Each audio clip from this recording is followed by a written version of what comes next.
una cosa curiosa sobre las series de mafia, ¿no? Que se han hecho, es que se han hecho siempre sobre Italia, bueno, ahora está Mobland, ¿no? Que es buenísima. Muy divertida. Es muy buena también, británica.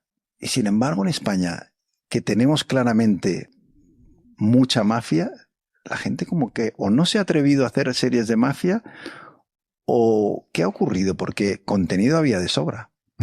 Es una buena pregunta. Pues fíjate, creo que la idea que tú y yo tenemos mucho paralelismo en ese viaje desde el periodismo, el reporterismo hacia el audiovisual, que hasta hace no mucho en España eran como dos mundos un poco distantes, casi con una brecha muy artificial, porque el audiovisual en gran parte se nutre de la realidad. ¿Y quién cuenta la realidad? Pues el periodismo.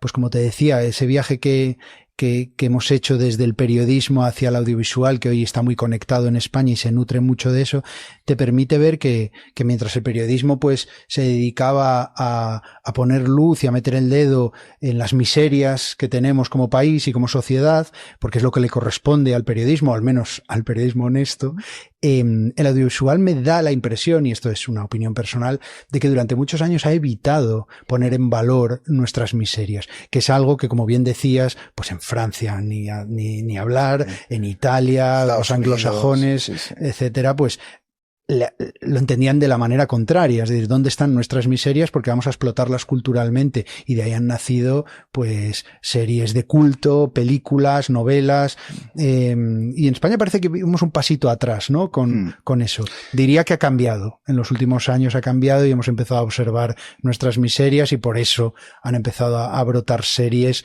que reflejan pues las realidades que nos rodean. Marbella, que retrata una ciudad complicada y peculiar, porque tiene esa combinación, ¿no? Del lujo, del lado de los jeques también árabes, millonarios y demás, y luego tiene en ese artículo que escribiste que ha inspirado la serie, yo recuerdo leerlo y me encantaba el enfoque que te daba uno de los policías, ¿no? Te decía, esto es la ONU de la criminalidad, es decir, aquí tenemos más de un centenar de familias mafiosas operando y quizá estamos ante, en el caso de Marbella, la mayor concentración de familias mafiosas del mundo. Es que ocurre una singularidad en España, que es lo que tanto Arturo Lezcano como yo, que firmábamos el reportaje, pretendíamos reflejar, y también en la serie posterior en Movistar, lo que intentábamos reflejar es esta singularidad, que es que España no tiene como propiamente dicho una mafia local, como las mafias italianas, ¿no? Y sin embargo tenemos aquí, como si fuéramos un país de acogida, hemos importado las mafias de todo el mundo, aunque no tengamos una... Literalmente, tenemos aquí un crisol. Diría que no hay grupo de crimen organizado europeo y latinoamericano que no esté presente en España y asentado.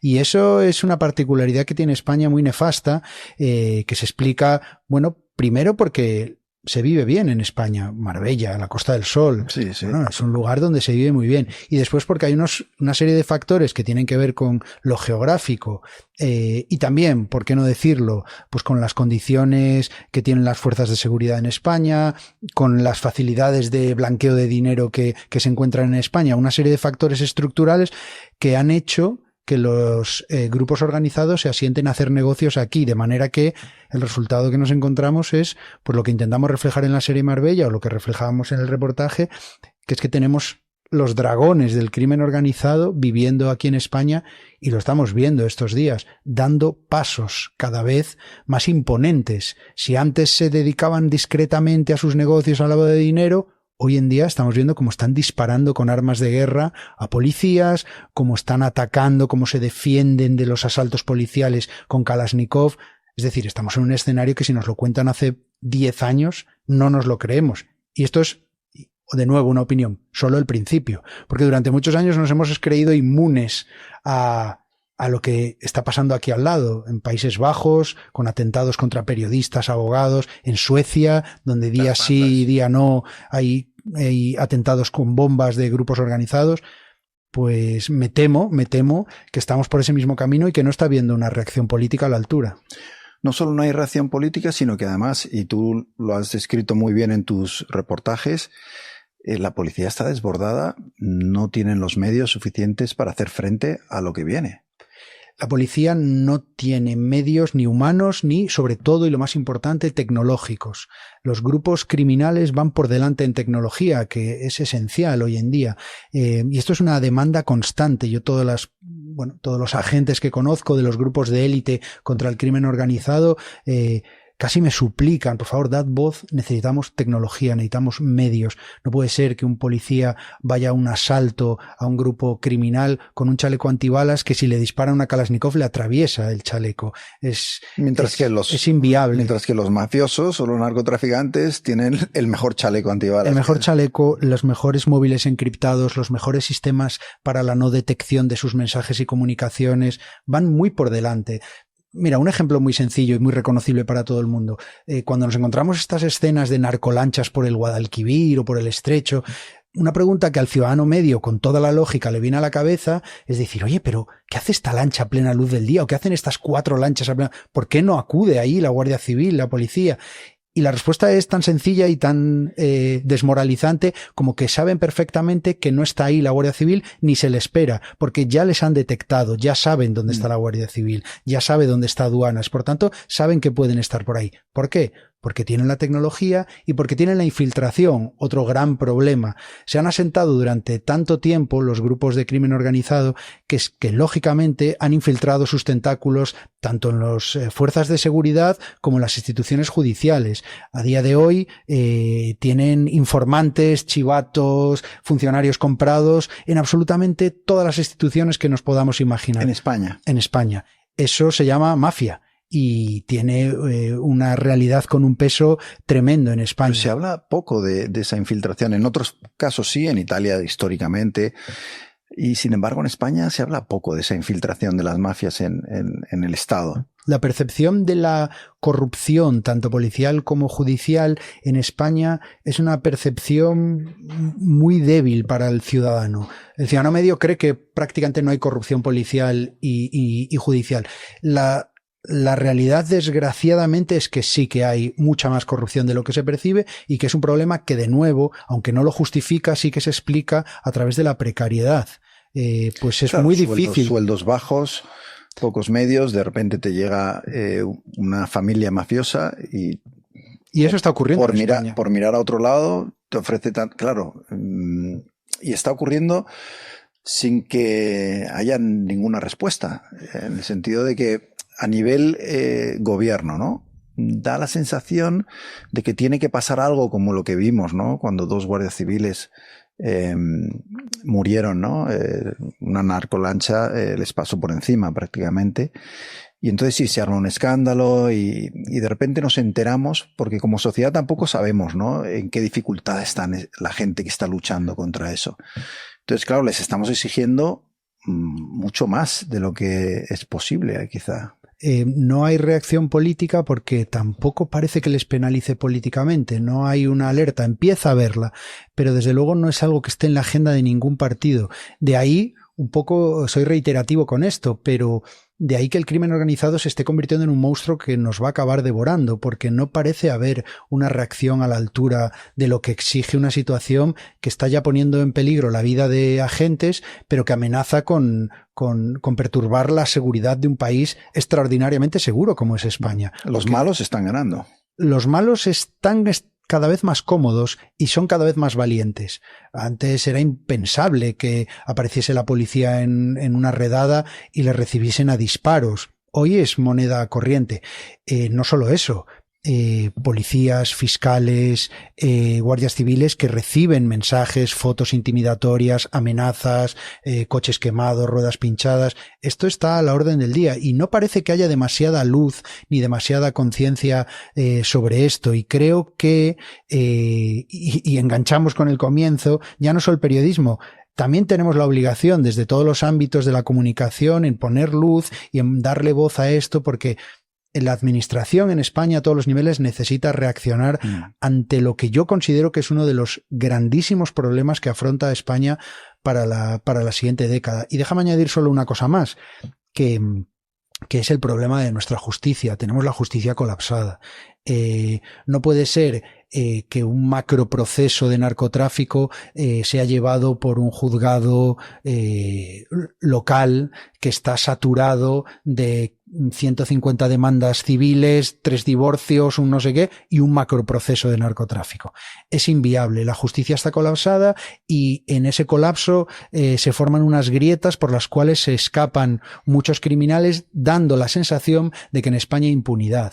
Y esto al final es utilizado por algunos políticos. En España no hay impunidad. El Código Penal de España es igual o más duro que el resto de los países europeos. No está ahí el problema. El problema está en una justicia que no puede abordar unos procesos tan complejos y en el camino estamos encontrando que, asesorados por abogados especializados en esto, los llamados narcoabogados. Que alguno hay en la serie Marbella. Sí. Que alguno hay en la serie Marbella y que al final lo único que hacen es conocer en profundidad el sistema y aprovecharse de ello, pues se están librando. Aquí uno de los grandísimos jefes de la macromafia, la mafia holandesa y belga, buscado desde hace décadas por la policía holandesa, cuando fue detenido a la semana se fugó. Por un fax que no llegó a tiempo a la Audiencia Nacional, aprovechando eso, se fugó. Y además creo Holanda que no daba crédito. Creo que en este caso lo dejaron en libertad condicional con una fianza de 50.000 euros. Pero no sé los pormenores, pero fue un asunto burocrático. Fue un asunto de... O sea, un mafioso en España queda en libertad y se escapa por una cuestión burocrática, por un papel. Así de triste... Pero contado es aún más triste. El abogado que llevaba a este hombre sabía a qué hora era el cambio de turno del funcionario de la Audiencia Nacional. Sabía que había unas horas, si era viernes por la tarde, que hasta el domingo ese fax no se iba a leer, por tanto ajustó la hora, confió en que en el cambio de turno nadie se diese cuenta de ese envío, aprovechó 2 días de vacío sin respuesta para ejecutar una libertad condicional que aprovechó este delincuente, que ya te digo, uno de los delincuentes más buscados de Europa, para fugarse. Es que luego cuando la policía holandesa se echaba las manos a la cabeza, pues es cuando nos damos cuenta de que tenemos que mejorar muchísimas cosas. Estos nuevos mafiosos, por ejemplo los de Marbella, ¿no? Tú los retratas muy bien en el reportaje que escribiste en El País. Ya no son los mafiosos de antes, en el sentido de que da la sensación, tú lo mencionabas, de que hay una ostentación, hay un... No sé si en algún momento te he leído a ti o a alguien decir que son un poco mafiosos de chándal, ¿no? Ya no son el mafioso de la corbata elegante y demás, ¿no? Pero que además los ves con sus deportivos, van a las discotecas de Marbella, pagan en efectivo. El efectivo es como el rey, ¿no? O sea, sacan billetes, se pueden gastar una cifra que creo que está en el reportaje, no sé si 100.000 euros en una noche. ¿Cómo ha cambiado el mafioso del clásico a lo que tenemos ahora en España? Hay que decir que esto es una particularidad de la Costa del Sol. Y precisamente por ser una particularidad de la Costa del Sol se explica que se sientan cómodos allí. Es decir, si tú pues ves en Extremadura o en Asturias o en Cantabria un chaval de 20 años con chándal al volante de un Rolls Royce y con un Kalashnikov tatuado en el cuello, pues hombre, la policía le va a dar el alto seguro. En cambio en la Costa del Sol pues es constante la ostentación, la exageración, esa fauna está en un ecosistema en el cual no sé si llegan a pasar desapercibidos, pero desde luego no llaman la atención.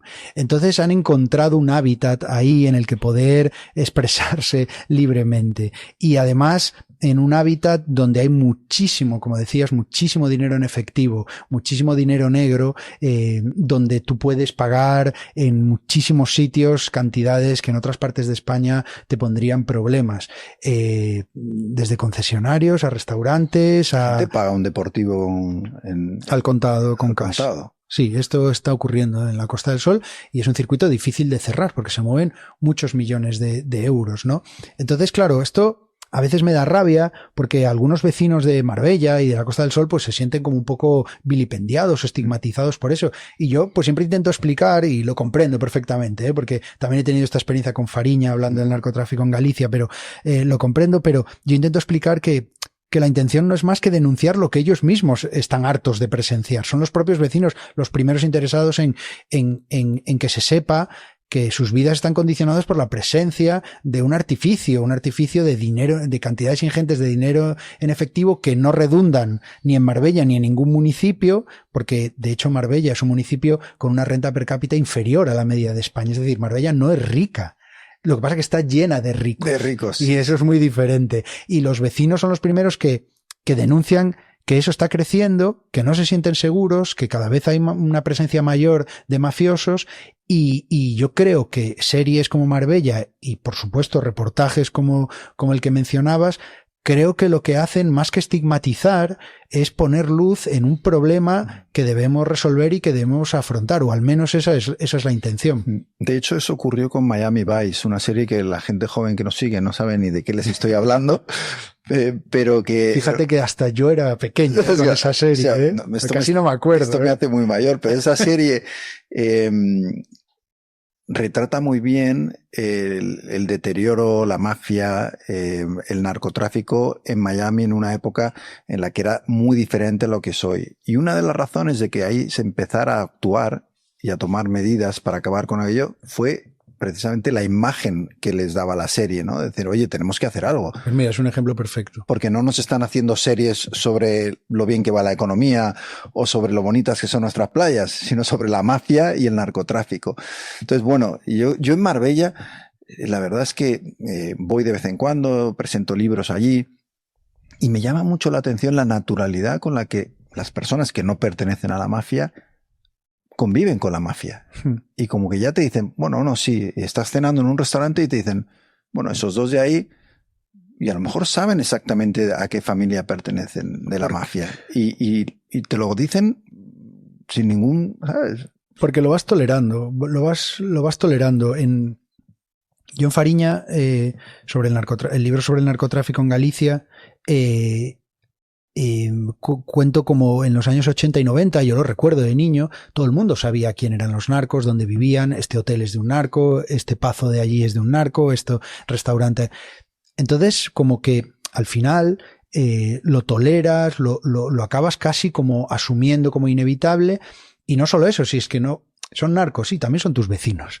Entonces, claro, desde el punto de vista de un vecino, tampoco, ¿qué vas a hacer? ¿Llamar a la policía? No, ya lo sé que es un narco y que vive. Y yo creo que en Marbella y también en la zona del Estrecho de Gibraltar pasa un poco eso, ¿no? Que al final pues vas tolerando la presencia y todos como sociedad, si te fijas, también vamos tolerando cosas que antes nos parecían intolerables y de repente te dicen que ha habido un tiroteo o te dicen que la banda no sé qué, un ajuste de cuentas, y como casi uno se va habituando y vamos como bajando el listón de lo casi moralmente aceptable en una presencia cada vez más preocupante.